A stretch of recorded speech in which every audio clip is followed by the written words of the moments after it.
Podcast Hate Nonsense is the Politics Joe podcast, ladies and gentlemen! Scorched earth! Leave none alive, how are we? Yeah, good. Good! Yeah, high energy, no, it's good. Pick it up a little bit. He had the same reaction as John Trickett. Like, what the fuck's going on? Yeah, yeah. horror. Yeah.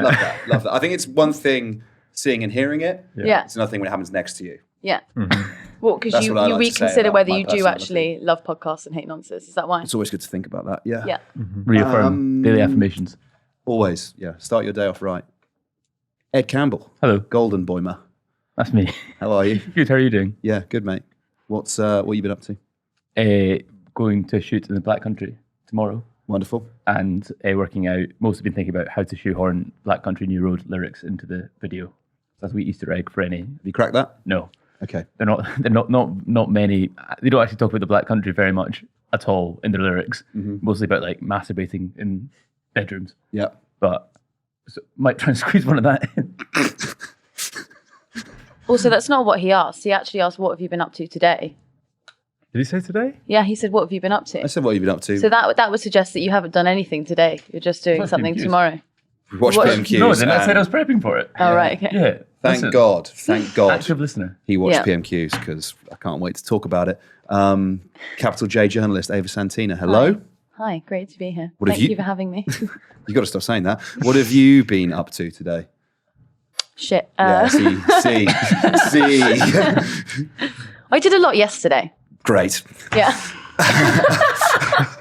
And we're also joined by the New Statesman's Harry Lambert. Thanks for having me. A pleasure to have you here, Harry. Harry, what have you been doing today? I got bad short-term memory. I think I did some work. Yeah? Yeah. Watched Good. PMQs. Remember it well. Ready to talk about it. Can't wait to talk about it. We all can't wait to talk about it. First one back. School's back in session, baby. Yeah. Should we just get straight into it? Did Yes, you see Lindsay please. Hoyle actually said that? Yes. Yeah, I did see that. Which I've always thought that, it was maybe a slightly weird tangent, but you know how the parliamentary calendar kind of quite closely mirrors school holidays? And I think it explains a little bit of the kind of, perhaps the sort of behaviour a little bit, that for a lot of the sort of, private school, PPE, parliament pipeline, that it's convenient for them. They don't have to remember very often because the holidays are always the same, but that it explains perhaps some of the sort of childish, schoolboyish, Oxbridge-ish behaviour once they get there, because it's just the same for them. It does always feel like school in there. Or what I I've imagine never been a in nice there public school would during look a like. session like that, so. Yeah. Well, not in the chamber, but I mean just around Parliament. It has like a boarding school Definitely. vibe around it, doesn't with it? even Yeah. more holiday. Yeah. Yeah. They're barely there. You wouldn't have guessed it, but actually as you get older, they spend less time working. Yeah. More holiday from the school pipeline all the way through. They're very school bathrooms as well. It always feels like that. Right? Yeah. Very school bathrooms. But then where I did was think sitting. that actually. I have taken a piss there, so yeah. That's good. And you thought, this is like school. Yeah. No, it's like I also weed at school. I don't know what the material of the stall is. You know, that sort of, it looks plasticky. It kind of has Yeah. a white with maybe dark dappled effect. Yes. Maybe the feet of it are sort of black plastic. You Yeah. know what I'm talking about? Yes. Yeah. And then a row of sinks with a mirror. We've been to bathrooms before. Yeah, but the school, it feels like a school. Yeah. Yes. Yeah. Except where I was sitting in the lobby area, I was next to where all of the men go to shower after they've been cycling in. Oh. And so they come in and they're like, we go and shower and come back out again. And I'd be sat next to it being like, you wouldn't be able to do this in a school. That's what I think. That's the so-called Library of Parliament. Yes. Yeah. So cool. Which is really the shower room. It is the shower room and me. Yeah. The geography of Parliament is baffling.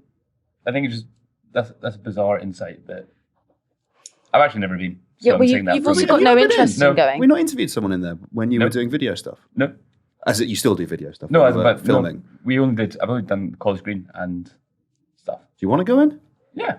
Do you? I've asked you loads of times before and you said Clearly no. Clearly not since Why my don't you mind go has with changed. Harry instead of Yeah. Ava? Yeah. Sure. I don't have a pass anymore. Oh no. Sorry about that. Well, Ava Yeah. can bring us, and then yeah. we can hang out, and Ava Yeah. can see if her friends are there. No I'm going to go longer, sit by the shower. That's what I do. no longer a pass holder. Liz Truss drove me out. I just couldn't cover her. I Yeah. thought this woman's she's just clueless. And then thankfully the nation agreed a few weeks later, but I was already gone by then. Yeah. Didn't go back. So, what have you been doing instead? I I just write pieces about things like the tax code or whatever's happening. But you don't need to be in Westminster to do it, basically. No, because it can be about other stuff as well. There's something about AI, just whatever we think we could fill a magazine with. Yeah. And do you feel, on a personal level... Liberated, yes. Yeah. Westminster's like a cross between a palace and a sort of 2000s falling down conference centre. And, it's the grandeur wears off eventually. So I just thought, why am I still in it? We kind of felt the same way, right? You don't go much. No, I don't. Yeah. But that's also because when I'm there, I have a drinking problem. Like everyone else. That doesn't exist outside. Cheers to that, Ava. Fantastic. Shall we do our first clip? Yes. Yeah. Roll the clip. Well, it claims to be a man of detail. There are 100 parliamentary questions from this side on this issue and an opposition day motion. But, Mr Speaker, let us continue. Holy Family Catholic School in Bradford was on the Labour building list in 2010. They scrapped it, and now children there too are in a crumbling school. Mr Holden, I think I've heard enough. No then, this is the last time you make your mind up. You either go now or you're quiet for the rest of us. And, Mr Speaker, if you can believe it, in April this year, the Education Secretary signed a contract for refurbishment of her offices. It's got a personal stamp of approval on it. It cost, I can't quite believe this, £34 million. Can he explain to parents whose children aren't at school this week why he thinks a blank cheque for his Tory minister's office is better use of taxpayers' money than stopping schools collapsing?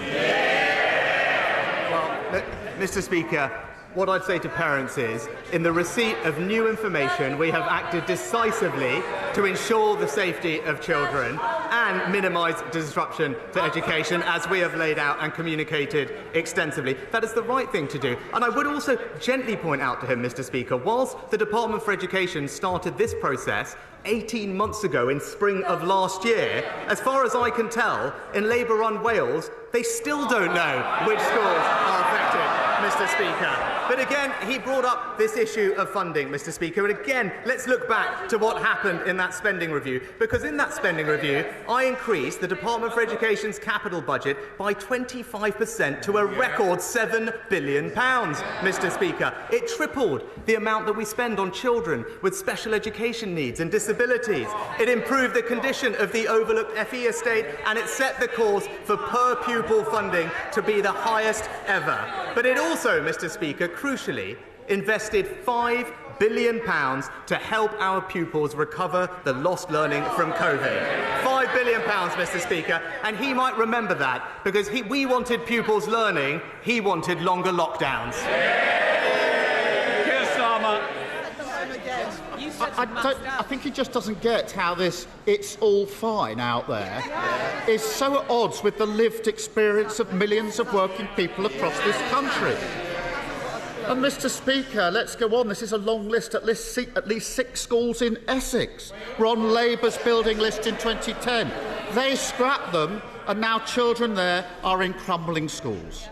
What he won't admit is the reason he cut these budgets, ignored the warnings, is quite simple. Just like he thought his tax rises were for other families to pay, he thinks his school cuts are for other families to endure. Doesn't it tell you everything you need to know? That he's happy to spend millions of taxpayers' money sprucing up Tory offices, billions to ensure there's no VAT on Tory school fees, but he won't lift a finger when it comes to protecting other people's schools, other people's safety, other people's children. Keir Starmer and Rishi Sunak going backwards and forwards, Ava, obviously about rack concrete, which I feel like maybe we expected a little bit. Maybe we saw that one coming. It's been the topic. I don't know, it's one of those, it felt like all of a sudden a story that materialised out of nowhere, and everyone started talking about it just conveniently in time before we went back to Parliament. Well, that is the line that Rishi Sunak would like you to take, right? Sorry, I'm a shill. Yeah, because Sunak has said that the opposition parties have never brought it up to him before, but actually they have brought it up before. They've even laid an opposition day motion about it, so they have been talking about it. Very good. However, it's unlike him to lie. Well, the PM spokesperson says that he is not going to be correcting the record because he is in some world he is correct. So Thanks. Good for them. That's a good cop-out, isn't it? if you could lay off of Sunak for 1 minute, that would be really Are you both shills? He's literally there, like doing fucking multiverse theory, being like, in another world, this is true. So let it go. Yeah. But then Starmer didn't come across too strong on it either, right? Because he's been out on the broadcast rounds, him and Jonathan Ashworth over the weekend. Sorry, not over the weekend, Monday. God, this week is going so fucking slow. Dragging, isn't it? Anyway, so both of them refused to commit to spending more money to fix schools, right? So it's like a really nice, easy, open goal. But they've both got this, well, the Labour Party have got this fetish at the moment about not committing to any new expenditure. So they can't commit to fixing the concrete. It feels for me, if there was ever to be a sort of legitimate bit of capital expenditure, stopping the roof from falling down on a kid, pretty good one, I think. What you actually don't realise is red wall voters are really pro-death of their children. So Obviously, that's what you need to reckon Ed, with. I didn't think this would play in the red wall. I'm such a fucking idiot. Well, it's the two-child policy, isn't it? Since they got rid of that, they need to cut down. That's outrageous. I think, I don't know. You got to take it out, man. You just got to hold it. Let's go. For me, What did you see on the touchline? yeah, exactly. So the vibe in the dugout is actually that this is a pretty good opportunity for make a capital expenditure late in the second half. We'd really feel the benefits. No, I don't. For me, spend money. This is like if there was ever a time to say it doesn't actually really matter what the cost is. I name a price. Not very much. Yeah, Not very much. whatever it could be. Put a price on it. We'll pay it because schools not falling down feels pretty fundamental to education policy. But it's like 400 million, isn't it? Yeah, I The think it's- Sunak cut, right? When he was Chancellor. Yeah. There's about 40% cut in the school rebuilding programs. And I think it amounts to about 400 million. I mean, that's nothing. Pocket change to you and I. Well, certainly if you gave me control of the tax system, I'd have that in a minute. Really want to talk about his tax piece. Before we started rolling, look, we'll just talk about tax. I don't have to mention the piece. Two mentions. It's not even the rundown yet, Harry. We'll get there. No, for sure. I found it quite underwhelming this week. I know we're meant to say this is more important than how they perform and it's all about issues, etc. But I thought, long summer holiday, first game back. How long can I keep doing the footballing analogies for? I don't know. No, you think they'd be up for it? Is that what you were doing? Just a light touch. I don't know. Don't Not watch full it. send. Yeah. Not for me. Never. Really? No, Everton home and away. It's well documented. If it just lies about football knowledge and opinions. Yeah. Never seen it. Doesn't know what it is.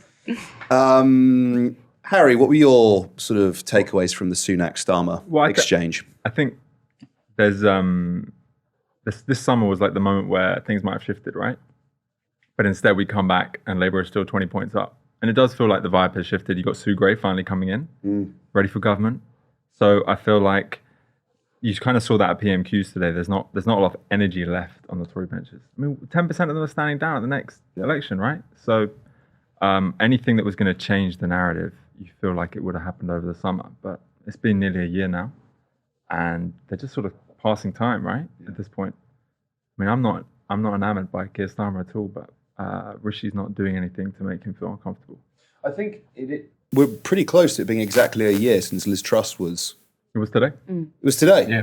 PM today. Happy anniversary. God, the time flies when you're having fun, doesn't it? Yeah. Wow.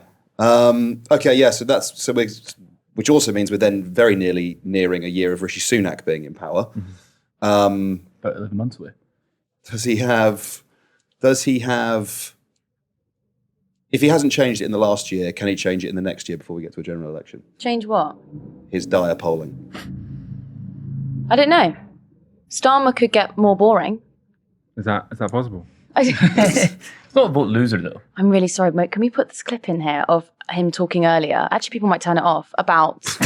Retention. We dare you. I love the entire podcast. It's just an exercise of being like, can you tolerate listening to this? You know the TikToks that are like half like people playing GTA? Yeah. Or Yes. like Subway Surfer. Let's split that.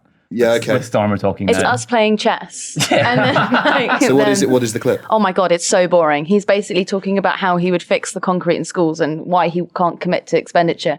It feels like he's talking for 40 minutes and it's a 30-second clip. It's like you're watching it like, fucking hell. And dear listener, we're about to subject you Yeah. to that experience. Here we go. Institute for Fiscal Studies has looked at your plans, and they're saying that really, in terms of what you've said, you're not going to put up income tax. You're talking about being very responsible and disciplined with spending. And they're saying that means effectively that spending's going to be frozen. So people here who are worried about schools or sewers or the roads will potentially look at Labour and say, OK, you talk up all these things, but things aren't really going to be very different under a Labour government because you can't afford to make the change. Let me rise to that and give you a clear example. What I set out in a speech I gave a few months ago was what we would do in relation to schools, because in many schools we don't have teachers in the subject matters that really matter. In maths, for example, we don't have the maths teachers in place. So what we've said is that we would remove the tax break for private schools and use that money, release that money, if you like, to our state schools to recruit 8,000 or so new teachers in those subjects where at the moment we don't have maths teachers teaching maths who are qualified in the way that they should be. So we're not saying we're not going to spend any money. What we are saying is every time we make a commitment, in this case, to make sure we've got the right teachers in the right place, in the right subjects, we will say where the money is coming from. In this case, as I say, getting rid of that tax break for private schools and using it for our state schools. That's the approach we've taken. It's not to say we don't think any money should be made available. It's to say where we are making commitments, we are also going to have a column on the page that says where's the money coming from and how much is it going to cost. And that's the way that we'll approach all of our commitments as we go into the election. Revelatory stuff. I like this where he's doing this new thing now where when he talks about policy, he goes like this to the camera. New hand movement. Yeah. I don't know. Like I don't know why it. it's like that. What's he cupping? Well, Your future. Yeah. It's right there in front of you. This, Harry, it's... what about Ed? He didn't even get a shout out. Ed. Hello. Ed, how much of what's happening here in your mind do you think is to do with sort of Rachel Reeves, Pat McFadden, perhaps? Sort of imposing sort of pretty strict rules on the entirety of the shadow cabinet to say, do not commit to new spending when you're in the media. We have to be the iron fist and the velvet glove. And until we release our manifesto, until we provide our fully costed, fully funded manifesto, don't commit to anything, because if you do, you'll scare away the people that are sort of moving towards us. Do you think that's what's going on here? I wonder if it's less to do with the people who are moving towards us. I think, and maybe more about just how the media reports on it as well. I think, because I actually don't really think the public are stupid enough to think that, well, you live in Britain and you look around thinking, oh, everything sucks, including the schools falling down is like 2 on the nose. That's like everyone supports the education of children, and now they are death traps. So that's like oh, okay, well, that's a really pretty on the nose metaphor for the state of the country, and that can't be improved without expenditure. And people aren't thick enough to. It's quite. I think maybe it illustrates quite a poor view of the electorate. Quite a lot of lack of faith in the electorate to understand that people hate wasteful spending. I think no one would agree. No one would think that this is wasteful, like improving the state of schools. But then you do have the right-wing press chomping at the bit to try and help the Conservative Party in any way. Like, I think they're scared of a Telegraph column rather than the actual opinion of the voters. But you're right. You're right. I think that it's so juvenile. Their impression of the public is that the public can't imagine, they can't differentiate between different types of spending or different types of, dare I say it, tax. You know, it's just that's three. That's three. No, but it's and it does feel like the perfect issue to get them on, because austerity was accompanied by a few reforms, most prominent of which probably the education reforms, right? And Gove came in and cut the funding for this back in 2010. So if you want to make a criticism of austerity, which I feel like you should definitely be doing at this point, this is like the perfect issue to do it over. Or even Birmingham Council. Right. That's like cut council funding by 50%. Council goes bust. That's quite illustrative. People understand that. But like, what do you mean we're not going to? I actually think you'll find, Ed, the bankruptcy had something to do with settling a £750 million equal pay settlement. So sort of the choice is financial sort of liquidity and continuing, or paying people equally, and you've got to choose between those two things, I'm afraid. Do you know what help with that? 750 million more pounds. Yes. Yeah, it would. You're right. Or slavery. Or slavery. Is that an option? Well, I don't know. There was a really good, don't know why this is reminding me of that. A guy called Mick wrote into the Metro. Mick's in Hackney. He wrote into the Metro to say, I don't understand how the pyramids are still standing, but our schools are crumbling. I just thought that was so good. Like, he sat down and wrote that You letter. want to know something crazy about the pyramids? We're closer in time to Cleopatra than she was to the pyramids. Really? That's interesting. Isn't that nuts? Yeah, that's nuts. Bit of a segue. They still don't know how they built them, by the way. Well, if they could figure that out, maybe the They don't. schools We don't wouldn't know be how they falling built the down. pyramids. Slavery. How did they? Yeah, that's actually the correct answer to that question. Equal pay settlement at the pyramid building. It's nothing. You're all being paid nothing. No, so how did they build the pyramids? It was not like on stones were on like rafts down the river. The stone, No. the stone float, On rafts, yeah. but the stones are huge. Big boats. Have you seen a cargo ship? That was a raft a second ago. How far away are the pyramids from the Nile? Oh, yeah. Quite a long way. Yeah, they're not like next to them. They had the wheel. Did they? Yeah, they had chariots. Yeah, you're right. If they built the pyramids, I think they had the wheel. You wouldn't go like... Fucking you tell me, man. Well, Just asking questions. unless the wheels were in the shape of a pyramid. yeah, they are. Then That's like, why it took so long to get the stone down there, yeah. Then they eventually like filed down into like a round shape. Like, oh, this is easier. Yeah. Are you into the like Graham Hancock, Randall Carlson rabbit hole? No, I don't know who they are. No? Neither. There's two guys who are convinced that the pyramids are actually far older than like archaeologists say that they are. And they think that the pyramids are an example, and there are others around the world, of a far more advanced ancient civilization that was destroyed by like a catastrophic weather event about 18,000 years ago. That there was this asteroid shower that like melted the ice caps, huge flooding, destroyed all trace of this previous civilization that came before. But not the pyramids. Pyramids are one of the rare examples of something that survived. So Mick's question is actually all the more pertinent. Yes, Right. exactly. Wow. There's something to do, but a big trigger warning. Is that the right thing to say about this?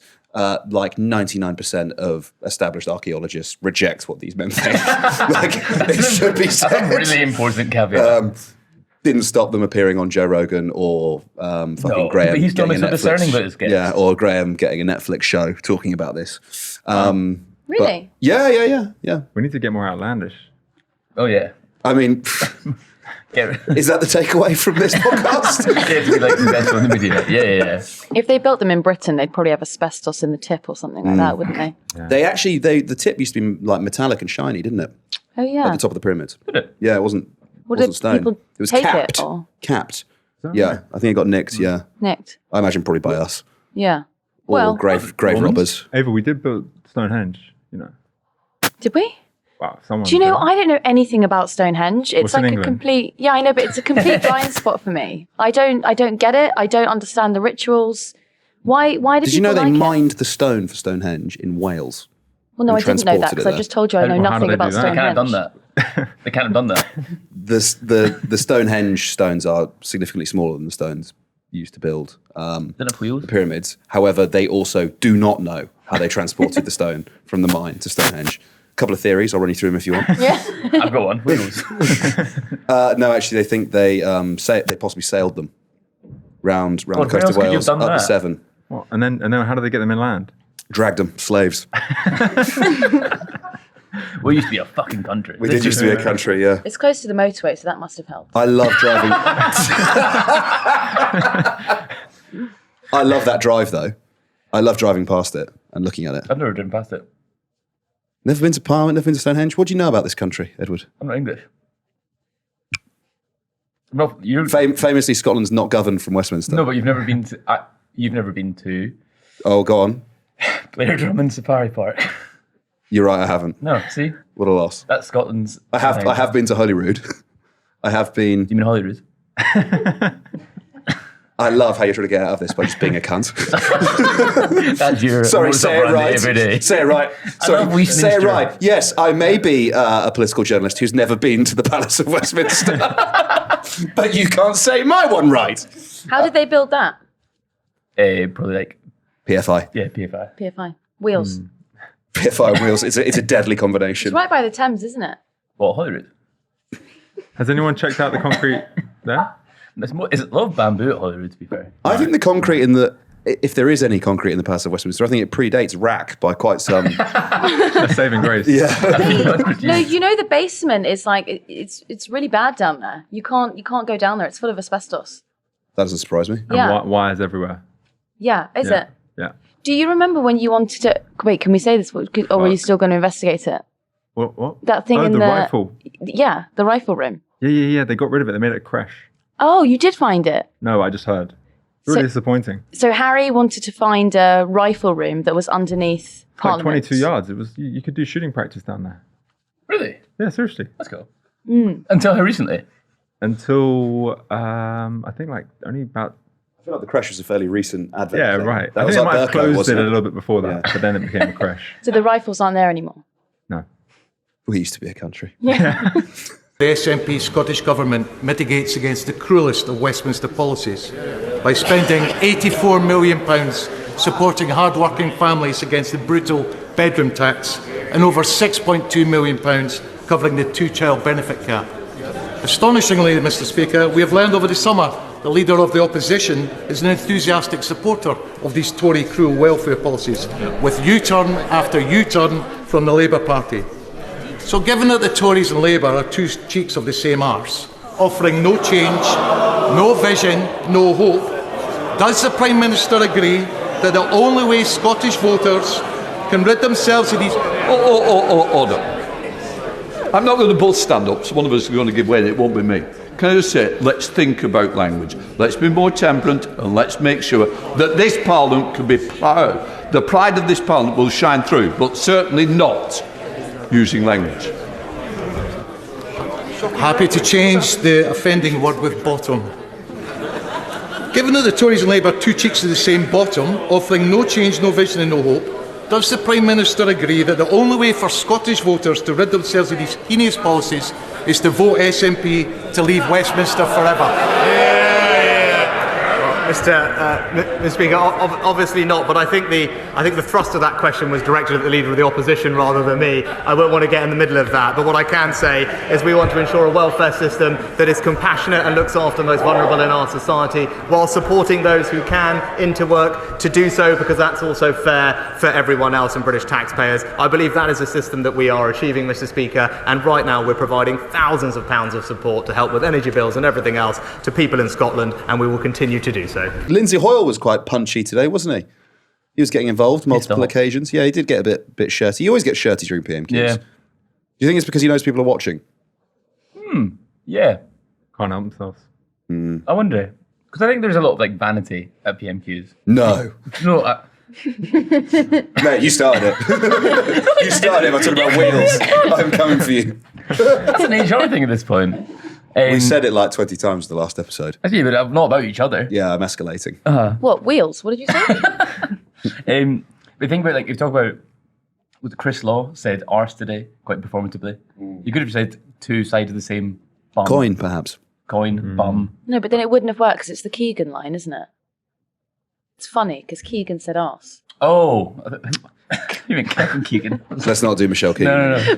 Keegan. Michelle Keegan, Kevin Keegan. So there's a lot of, like, performative, if I do something like controversial. So instead, they're more concerned with me saying arse than they are about the state of Scotland. Quite like easy and bait. So there's quite Blackford liked to do a bit of that, didn't they? Yeah. Yeah. Or other MPs from all parties like to do it. Who picked up the mace most recently? Was it still Lloyd Russell? I think it was Lloyd Russell Moyle. So it was like a Great. trivia question. Like, who was the most recent MP? Tell you what, Poll Joe pub quiz wouldn't be a bad idea, would it? Yeah. No, it wouldn't, would Oh, it? no. Do a live podcast and a pub quiz. Don't you guys miss that 2019 Energy. period? It was amazing. Like when there was no government and you had to just every day get a majority in the House of Commons and independent MPs just like ran the country. I loved it. Yeah. The Chaos Merchants DUP, just like, we fucked Northern Ireland. There's still, actually at the moment, there is still no discernible government in Northern Ireland, but for one great month, just like fucking with Theresa May, fucking with Boris Johnson, it was unreal. Chris Eaton Harris said today he reckons that it's coming back, Stormont. They're in right now. He probably would. He has to say that, right? Like that's the thing that the head of the PSNI, right, resigned. Normally, the Justice Secretary in Northern Ireland appoints the head of the PSNI. They don't have a Justice Secretary right now, so it looks like the Northern Ireland Secretary in Westminster is now going to have to either either tell a civil servant to make the appointment or make the appointment themselves, because there's no fucker in Stormont. Yeah. It's mad. Well, that's what they fought for so long for, right? To have an English guy tell them who's in charge. Yeah, DP are probably fucking loving it. To be Yeah. fair to them. Yeah. This is exactly what we wanted. They would have signed up to that deal with Theresa May for free. They didn't need that £1 billion or whatever. They were just like, just happy to be in the room, That was Theresa. mad. Do you remember that? Which is like, yeah, here's £1 billion. Yeah. Like, that's pork barrel at its most literal, isn't it? Yeah. What do they spend it on? Unless she gave her like £1 billion That's actually a pounds good of pork. question. What did they spend it on? Her portrait. Did you see it? Yeah, It's I probably really on like that. it. I like it. You don't like it? No, I really like it. Yeah, I like it, yeah. Yeah, it's great. I thought it looked good. Yeah. It's camp. Would we say she was serving cunts? Yeah. Have you done her book yet? Her whitewashing of her reputation. No. Have you?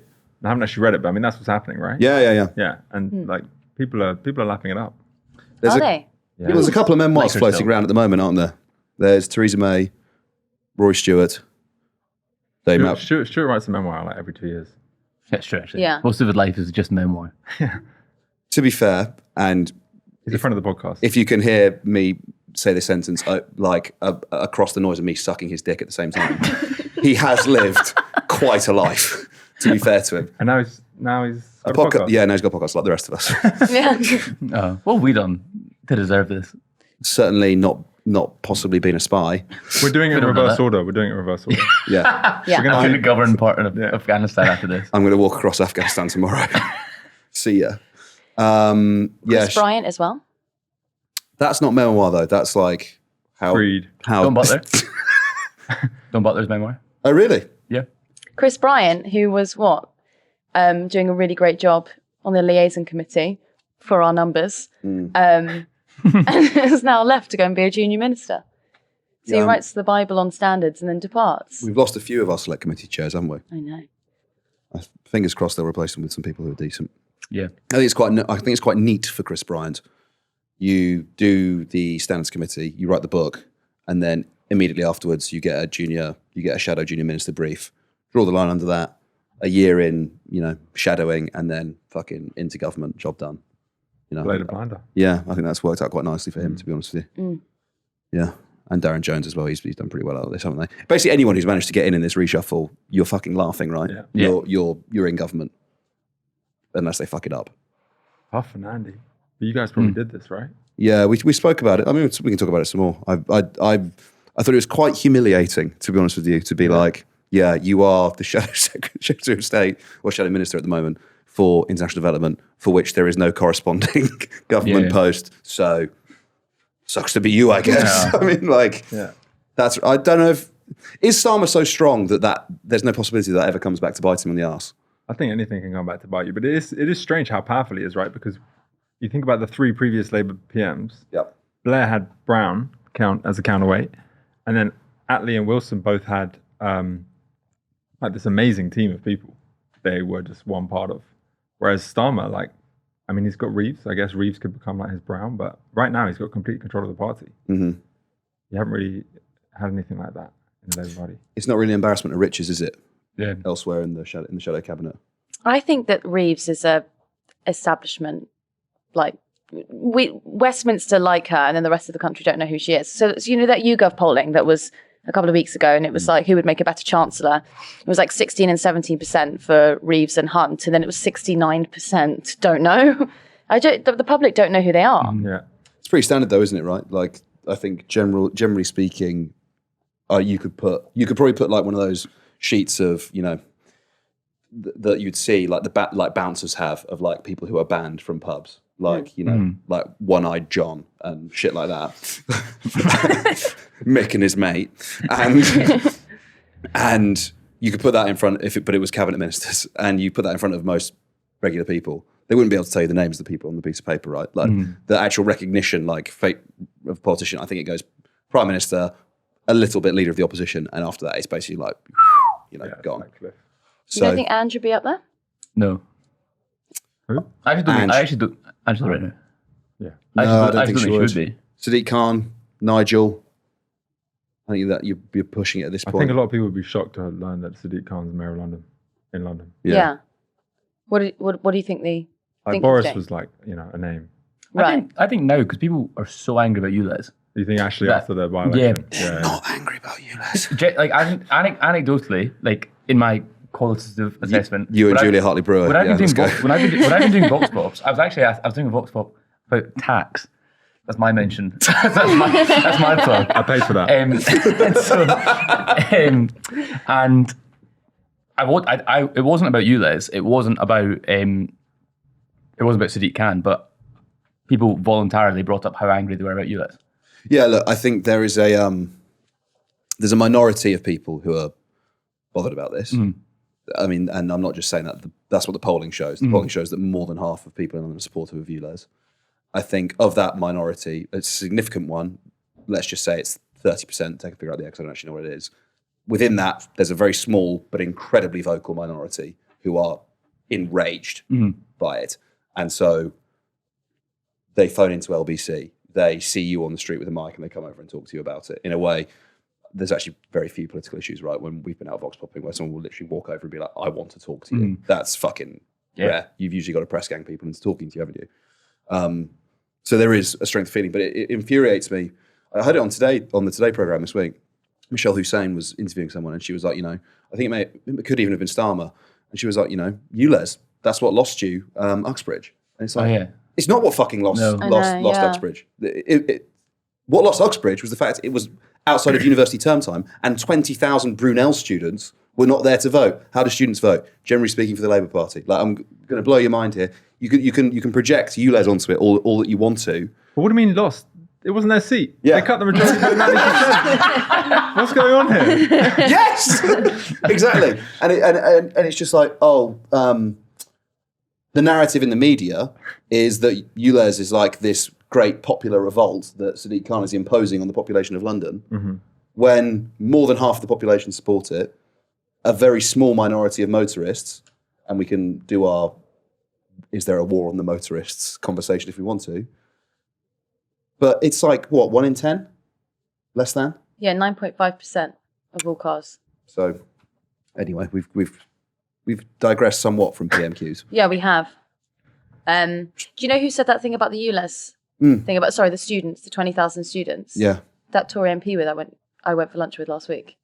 All right. First thing he said. Yeah. He was like, isn't it great? Them not being there. It's nuts that Desmond Swayne said that. Edward Lee said that? So insightful. Daniel Kaczynski. Why did you go for Desmond Swayne? Because Swainer. It has to be Swainer. Come on. He's like the archetype, isn't he? Who's your top source in the Tory party? Before we did this episode, because there won't be any more. Yeah. Oh, you're looking for me to answer? No, obviously I'm not looking for you to answer. It's funny. Yeah. Swainer for me, archetypal Tory MP. I love him. I love him. He kind of rules. Double-breasted suit. I got a soft spot for Charles Walker. You know that guy? Yeah, obviously. Yeah, the guy that did pint of milk. Yeah, and the guy also did the Burko speech back in 2015 when he saved Burko. Did he? You don't remember that? No. It's amazing. Yeah, they tried to get rid of Burko last day of the 2015 Parliament, and Walker gets up and gives this big speech about how no one had told him about the plot and how he'd rather be, what's the line? It's like, I'd rather be an honourable man than a clever fool. And he's like crying, almost crying, he's tearful. And so is Burko. And they save him. And then he gets to dominate Brexit debate for the next 4 years because of Charles Walker, essentially. But the only problem with that is I don't know if I'd like Charles Walker's endorsement because the other things that he has rebelled against are like the upskirting ban. Has he done that? Has he? Maybe I've got the wrong person. I think you might have. I think you may do. He's a pretty decent guy. Who am I thinking of? Someone filled up. You're thinking of Chopper, aren't you? Christopher Chope. Yeah. Sorry, Charles. This is the Walker. guy that did the pint of milk. Yeah. Yeah. He's like he was like considerate anti-lockdown guy. Yeah. He was so angry about he was on Channel 4 News and went like nuts about Boris. Yeah. And about Truss. Yes, because he's retiring it. He's leaving Parliament, so I don't have to pretend anymore. Yeah. Or like William Ragg as well. Ragg's done that as well, hasn't he? Yeah. I got time for both of those too. Got a lot of time for William Ragg. Yeah. That's quite liberating. Yeah, I imagine so. Walker was on the Privileges Committee as well. I think he was a big part of making that what it was. Maybe you should do a profile on him. Great idea, Ray. Yeah. Thanks. You can put it next to your piece on tax. I'll tell the New Statesman you've commissioned it. So that's it. That's done. It's done. Yeah. Should we do another PMQs yeah, clip? Jesus Christ. How long have we been digressing? Probably about half an hour. Roll the clip. Come to the leader of the SNP, Stephen Flynn. Mr. Speaker, the public needs no reminding that today marks a year since the Prime Minister's predecessor took office. And upon her speedy departure, they will have thought that things were going to get better. But when we look at unemployment figures, they're higher. When we look at food prices, they're higher. When we look at mortgage rates, they're higher. And economic growth is stagnant. So can I ask the Prime Minister, when is he going to get off his backside and do something about it? Well, Mr. Speaker, I think what the honourable gentleman failed to point out is that the amount of times I've sat across the dispatches from him and his colleagues and heard how somehow we were a laggard when it comes to growth, Mr. Speaker. What he didn't do is take the opportunity to correct the record today, now that the pub figures have been published, which demonstrate, in fact, we had the fastest recovery out of any European economy after COVID. Stephen Flynn. Mr. Speaker, you'd be forgiven for thinking that the Prime Minister thinks everything is all right. But let's look at his proposals for the winter when it comes to a cost of living package. Because when it comes to energy bills, his plan, of course, is to do nothing. When it comes to mortgage bills, his plan is to do nothing. And when it comes to food bills, his plan is to do nothing. So when the when the Secretary of State for Education said earlier this week that everyone was doing nothing, she was referring to the Prime Minister, wasn't she? Yeah. Flinner. Have you noticed that when I talk about MPs, I just put after their surname? And that's first name. So yeah, Flinner, Swainer. I didn't get to the Scotland bit. Starmerer. I thought Flynn misfired a little bit this week. Usually he does the thing where he says what Keir Starmer should say, which is like something that's just nakedly political in the news and designed to set Twitter on fire. Nakedly political. Mm-hmm. The Blackford. Yeah, of course. The SNP move. Yeah. But I think he fucked the delivery this week. I don't think he got it quite right. But then the Labour news is reshuffle. And he can't... You demoted Lisa Nandy! Have you any shame? What a misstep! You're right, he didn't ask about that. Very good, yeah. That'd be jokes, actually. There were a few gags last time around, weren't there, about Ange and her job title? Yeah, there were, yeah. But... Wait, that she was John Prescott? Or she was trying to be John Prescott? There was something about him. But this time, because the only narrative that can come out of the reshuffle is that Keir Starmer is essentially like max power, like strengthened his hand, untouchable as a result of it, you can't really be like, ha ha, you have seized the levers of power. What do we think of Stephen Flynn, guys? In general? Well, his contribution in the House of Commons that we all just listened to. It was a little bit lackluster, wasn't it? Yeah. Harry? I didn't get to it. Great. When you said you watched PMQs earlier, you mean Starmer Sunak done? Yeah, exactly. That's the show. What everyone does. That's the you show. know that. No one watches the whole I'm thing. trying to represent the vaguely engaged median voter. You know, I can't stay too long. As a professional journalist. Yeah. Got to written thousands of word piece about tax. They all do that, right? Yeah. Everyone writes blogs and then emails them to the New Statesman and hope they publish. You guys must get like the occasional email from like some fucking rando in like Lincolnshire who like copies in the entire lobby, like producers, every single journalist. Are you talking journalist. about Windbag by any chance? Could be. I don't look at who sends them, Okay. but I get them. So I don't think I probably get them as regularly as you do, or probably actually you either. But occasionally I do, and it'll be like sometimes if you actually open the attachment, it's like a 50,000 word diatribe about the intricacies of tax policy. It's sort of like it's sort of where you draw your source material from. Hang on, that's word for word. It's getting way too close to home. Like, who are those guys? Interested. Concerned observers. citizens. Yeah, concerned citizens. They probably listen to this podcast. You can't start chastising people for enjoying politics, otherwise we'd have nothing left. No, Yeah, we can. Ed hates politics. That's not true. It's actually no, it is true. You mean it's quite a lot of like. I love how much we're coming for you in this episode. Yeah, this week. I said to him earlier, I said, "Oh look, she's leaving this breakfast Let's not show." talk about this. I said this to him earlier, and he was like, "Who is that?" And it was like one of the main reporters on like a news breakfast show.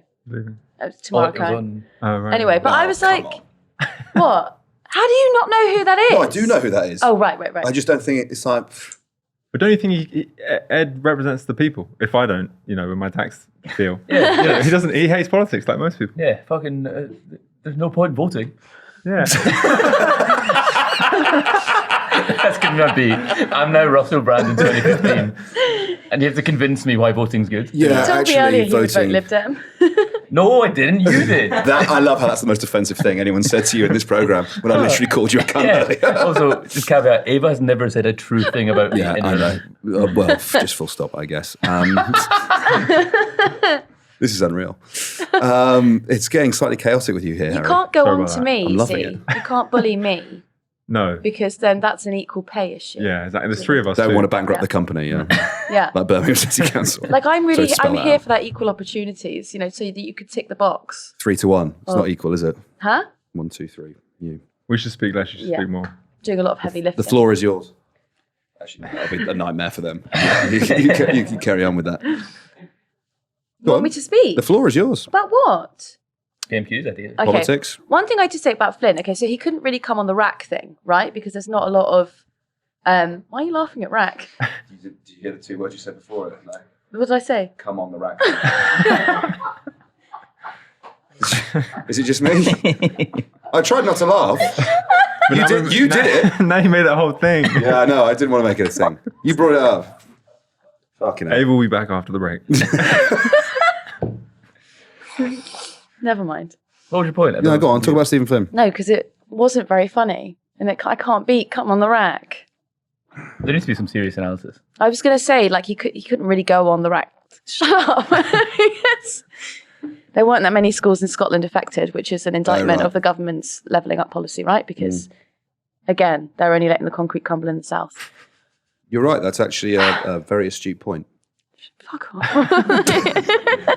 What about Bridgen? You like Andrew Bridgen? Let's do Bridgen, shall we? I Roll the love clip. Andrew Roll the Bridgen. clip.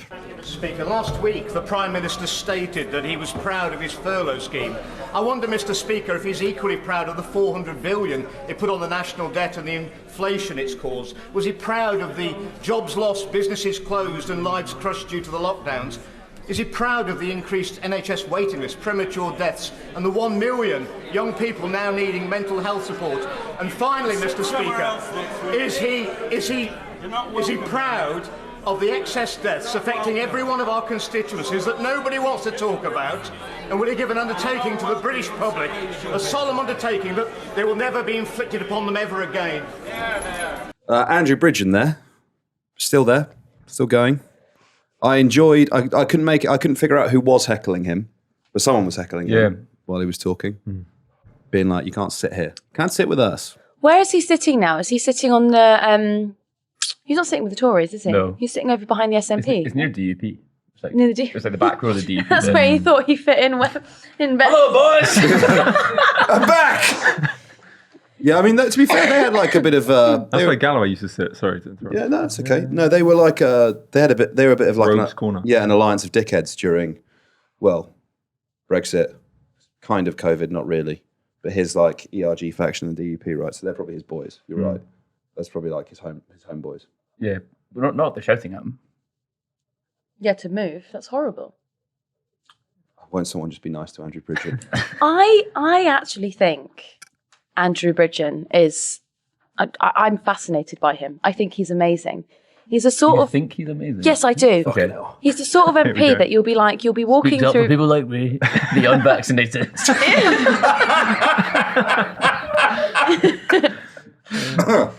Did you ever get caught by him in Portcullis? I once had lunch with him.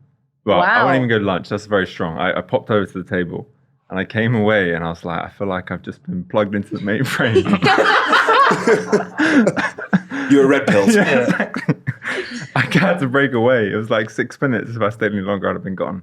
Yeah. It was He'd a lot. got you. Yeah. What was- It gives you just a flood of thought. Which What was you he could call eating? conspiracy. Can you remember what he was eating at the time? With some colour. I don't want to get into the guys, you know. Yeah. Yeah. His dietary habits. Yeah, no, like, you know, it was more the conversation. Some things have to be kept private. Yeah, exactly. So what about the conversation? Well, he felt he was being forced out of the party at the time. This is when Boris was still in office. And I think Pincher actually was one of the guys getting him. Because at that time, Pincher had that on everyone. So Bridgen cut a solitary figure, which is why I was able to go up to him. Yeah. But 6 minutes was enough for me. But not for you, Ave. Well, he used to corner me all the time. Like, at any time I moved, I felt like he was there. And he'd be like, should we go for a cigarette? And I'd be like, well, yes. And then he would talk to me extensively about... he lost a case in court, and basically he was suggesting that Boris Johnson had intervened with the judge. Yeah, I think I got that as well. But the story was so elaborate and so eccentric that I was like, God, Andrew, you're really going through it here. This is incredible. Yeah. The poor me narrative of some of these people, it just boggles the mind. Yeah. Boggles the mind. I am, Was this pre or post vaccine harm? Was he trying to get you on the jab or? No, pre. He was all right. He was just a guy who is trying to sue his brother for taking over his company back then. You know, hadn't got into the... Whom amongst us has not? Hadn't drank Pfizer's Kool-Aid yet. Huh? Has the criminal case been... Has the case been settled? Yeah, I'm not prejudicing a jury, if that's what you're asking me, yeah.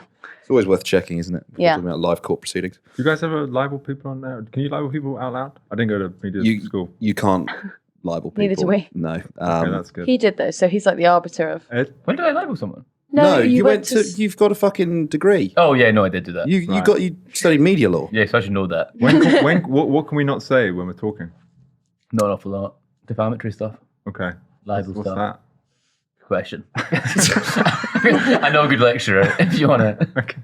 What if we say things, so then you can tell us if we can say that or not? Because I think it'd be professionally embarrassing for me. You can't say things that will damage the reputation of a person. Okay, I think we've done that today. But. Yeah, well... Each other, more than anything. No, it's more like there's two paedophile. You can't there's- call anyone a paedophile. Right. There's I know you've got that famously- list in your pocket. So keep that in there. That's actually like Schofield to David Cameron. That was so good. What was that? How do you sleep at night? No. No, David, you- David, Go he was on, like, go on. they were talking about sex offenders in Parliament or paedophiles in Parliament, and Philip Schofield had written a list Oh my God, that was so good. of like MPs that were supposed to be So paedophiles good. and gave it to David Cameron. I don't think David Cameron looked at it. I think he went, well, that's nuts. Yeah. Yeah, he did. Wow. He folded it up like put his phone. Like, thank you, Philip. Yeah. We do have to be careful Yeah. when we make allegations like this. Some people are just gay, and we can't good. mislabel. Yeah, it was. Did he do that? Yeah, he did. That's the response. It was like, some of these allegations, we'll look into them, but also we have to be careful. That's impressive. And maybe also, with hindsight, a little dig at Philip Schofield. Maybe it was a note. Maybe it wasn't a list of people at all. Maybe it was like a note confessing his love or something. I don't think we can include that. Why not? You're saying Philip Schofield outed himself as a nonce to David Cameron 10 years ago. No. That's what you're saying. No, just gay. Ask Ed, is that allowed? No, I meant... I'm flicking through my Get notes. Grace Media Law out.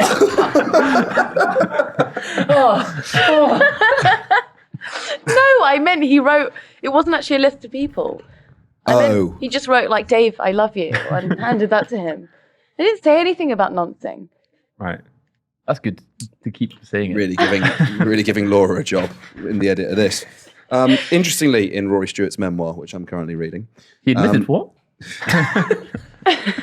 absolutely hated David Cameron. Oh, yeah, he David did. Cameron hated him. What was that Interesting about? anecdotes. A couple of Etonians, right? Yeah, well, apparently David Cameron was... he hasn't really explained the motivation for it yet. It's kind of like, he hated me and said he didn't want people like me being Conservative MPs. People like him? Yeah. What he's going... What, Well, because... classism or No, what? Only no. stopped for one of them. Yeah, there was a modernisation drive. Like, people won't remember, but at the time, I don't think there'd ever been an ethnic minority cabinet minister pre-2010. And... Is Rory... What? No. But David Cameron... David Cameron's David Cameron big is an ethnic drive minority. was to sort of have more better female ethnic minority representation within the Conservative Party. And that wasn't Rory. No. And I think that might be what he was getting at. Ah. Interesting, though, how Rory and Boris and Cameron all hate each other. And they all went to the same school. Kwasi Kwarteng? Oh, yeah. Kwarteng ignored Rory in Parliament, apparently. Did he? Yeah. Why? Don't know. Maybe he wanted to get into the... Not Cameron content just with wing. us interviewing him about the memoir. He's now got like 5 minutes of conversation on this. Just talking about it. But yeah, for sure. But interestingly, Davcam's inner circle, all old Etonians that Rory recognised when he went into his office and was like, we all went to school together. Yeah. But the broader MP, so the people he trusted in his inner circle, old boys, MPs for representation, slightly different, yeah. Oh. Anyway, how about we talk about the tax code? Finally. Yeah. I know you've been dying Chomping at the bit. to do this. Do we just hand over to Harry? I think we hand over to Harry. Yeah. I think that's a bit much, but sure. Harry, you wrote a piece in the New Statesman in the last week or so. I did. Tell us about it. So it's called The Great Tax Con. And the premise of the piece is pretty simple. If anyone knew much about tax code, it wouldn't last for long. That's my basic belief, because it's completely weighted in favor of wealth over work primarily, but also richer homeowners over poorer ones, the landlord over the tenant, and anyone who does not inherit capital. Because despite inheritance tax, most capital's passed on untaxed. So if you take just a few of the crazy inequities or flaws in the code, take Rishi Sunak. He's a great example of this. So, he's earned nearly 4.8 million over the last 3 years. I think about 400,000 of that is from his work in Parliament. The rest of it, about 600,000, is from other investment income he has. But that's about £1 million in income, okay, either parliamentary income or investment income. That all gets taxed pretty well, about 37% tax rate on all that money. I got no problem with that. Rishi owns some assets and he gets an income and we tax it. The problem comes with his capital gains assets. So capital gains is the tax you pay on the sale of any assets you have. So you buy some stocks, you sell them for a certain price, you pay capital gains on the difference. Most of the money Rishi makes, nearly 3.8 million, is in capital gains, okay, in the last 3 years. You only pay 20% tax on capital gains. So while he's paying a 37% tax rate on his income, you're still following at home, 37% on his income, he's only paying 20% capital gains, which means that Rishi's overall tax rate in the last 3 years is 23%. That is less than you will pay on £37,000 of income. So if you're just, a London worker who'll probably earn about 37k, that's probably an average, 37, 40k, you're going to be paying a higher tax rate than Rishi Sunak, who's earned 4.8 million in the last 3 years. That's just a small example. Should we get into others? Yeah, for sure. We can do it. How many hours do you have? Less than one. No, for me, it's this thing where you go, labour is taxed to a greater extent than wealth. There are many other injustices, which I'm sure we'll talk about in a moment.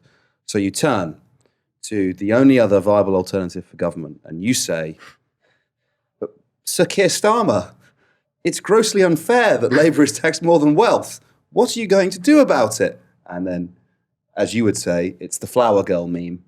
Oh, yeah. Where, Yeah. where Padme talks to Anakin and Anakin's kind of like, and Padme's like, ah. Yeah. Because they're not going to do anything. Did you know what this meme is? Do you know? Yeah, actually, I've seen it, yeah. Do you know where it's from? From the Star Wars film. How does everyone know that? How did everyone know about the Star Did you not Wars watch film? them? No football, no Star Wars. What That's were you- me, Dave Santina. What were you doing in your youth?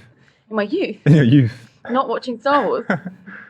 I was out and about. Fair. Reading the New Statesman. Lady on the I was town. reading the New Statesman. And the egregious violations of the tax code. You can't call me a lady on the town. That's got a completely different meaning. You to said you were going out. out and about. I Yeah, but I said, wasn't yeah. prostituting. That's not what I meant. Is that a euphemism for being a prostitute? No, I meant like man I've never about heard it town. before. I could call you man about town if you want. Oh, lady on the corner. I guess that's what that is, isn't it? Working girl. I still haven't gotten over. Should I say that? I don't know what you're about to say. I didn't think I know, and I think it's funny. When I was at Labour conference last year, Yeah. Does everyone else know this story? I go back to the hotel Really funny. and they wouldn't let me in because he thought I was a prostitute. Wow. What? That's a lot. It's like, no, I'm staying here. And he was like, none of that is happening here. And I was like, what? Journalism? I just didn't Sleeping. understand at all. Sleeping in the room you paid for. Yeah. How are you dressed? Well, I'd been at Labour conference, so it's like I'd been at conference, so I wasn't. Right. So it's outrageous. So, Do you know, I think I actually might have been wearing fishnets. I actually think I was last year. I'd been Not that I'm at... excusing it. Yeah, but maybe that's... I don't know. Maybe Yeah. there's something in it. But I thought I didn't understand at all. And I was so embarrassed that I just... Where did you go? Well, no, eventually I got to go into the room. Okay. But I had to tell him like 5 items that were in the room so that he could prove it was my room.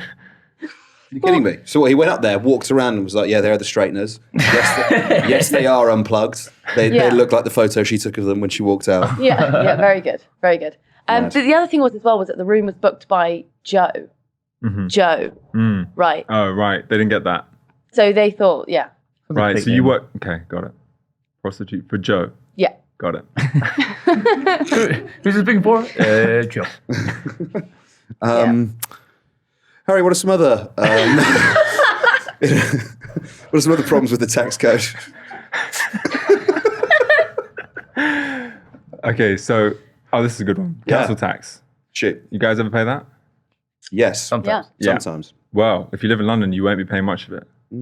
Well, but if you're renting, you shouldn't actually be paying it at all.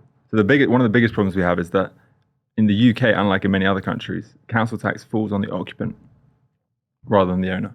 So that's one thing you should just immediately fix. Like, it should be a tax on your property, whereas it's actually just a tax on whoever lives there. So it gets passed on to the tenant. But the other massive problem with it is it's labyrinthine in its complexity. It was designed by Michael Heseltine in like 1991. It has all these different bands. It's extremely complicated, and ultimately it falls 10 times as heavily on poor areas as richer ones. So to give you an example, if you live in Burnley, you will pay 1.1% of the value of your home on average in council tax. If you live in Kensington and Chelsea or Westminster, you'll pay 0.1% of the value of your home, because council tax hasn't really risen much in the last 30 years. But obviously London house prices have tripled after inflation since 1991. So there's just been this huge London housing boom, but no corresponding increase in council tax. And if it does go up, the tenant pays it. So these are just two evident examples of why it's crazy. Now you could change the system overnight very simply by just charging every home in the country 0.5% of its value, right? So you just equalize the system. So Burnley pays less, London pays more, essentially. In other words, you level up the country. Oh, very good.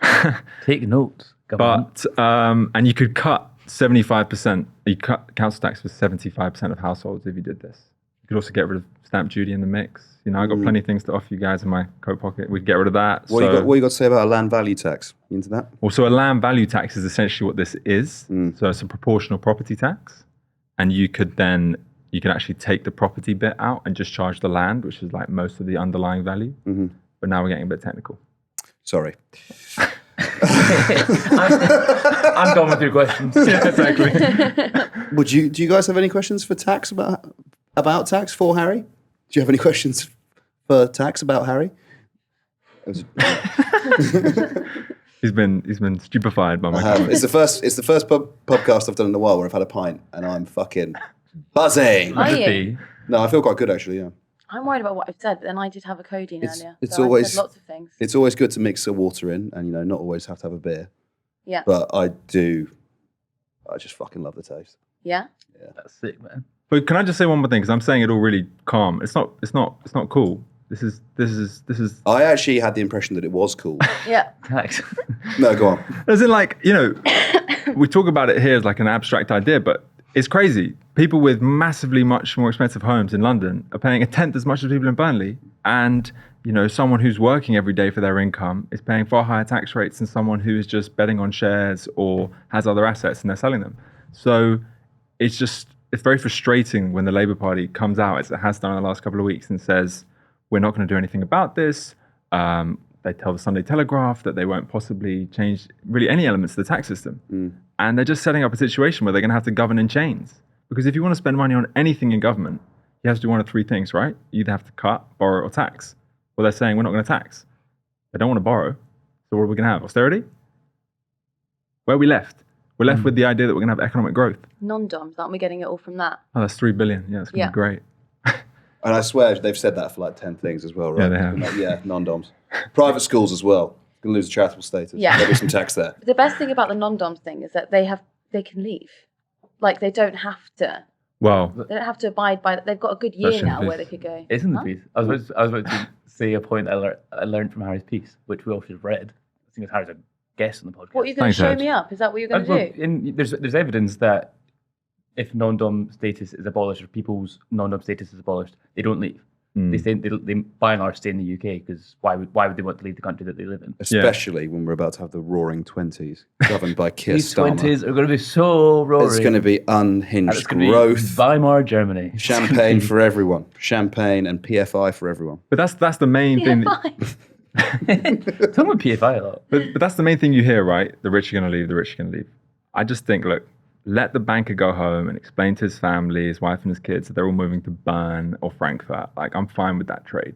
I don't think they're going to do that. And when you had non-dom reform in 2017, which changed the status of it, very few people did leave. Very few people who were paying meaningful tax in Britain did leave because they get more valuable jobs and lives here. We're just constantly playing a game of chicken with wealthy people in this country and acting like they're all going to up and leave if they have to pay slightly more tax. And again, it's not like a big tax raise on them. We're just asking them to pay equal amounts as people pay on their labour. And maybe the Labour Party would be up for that. Fucking slow down. Hey, Slow but what down. about guys. IR35 though? I don't know what that is. Okay, well, I was sitting next. Piece on tax. Which you haven't read. Anyway. IR35 sat next to this actually affected loads of broadcasters and journalists. Is this a self-employed thing? Yeah. Okay. And Philip Hammond changed it so that you could no longer be inside IR35 or outside. It's either one of them. You should know all about this. Yeah. But it basically means that you can pay 20% tax on Because you'll be everything. being paid in capital gains. Yeah. This is my point, right? But, yeah, and so now everyone, all these broadcasters and journalists have had to either back pay it, like HMRC are like taking them to court, like you've got to pay it back. And they're just leaving, or they're moving jobs. Any questions, Ollie? Have we solved it? I think we've sussed it. I think we've got it. I think we've got it sussed. It's really hot in here now, isn't it? It is. We've gone too long without the aircon, so the room's warming up. I think we've gone for a pretty long time, to be honest with you. Yeah. I'm banking this as about an hour. Okay, probably right. Jesus, mate, that's longer. Sean? Sorry, guys. Bang on. Hour 2, actually. Fucking don't doubt me. Okay, said hour 2, so I was right.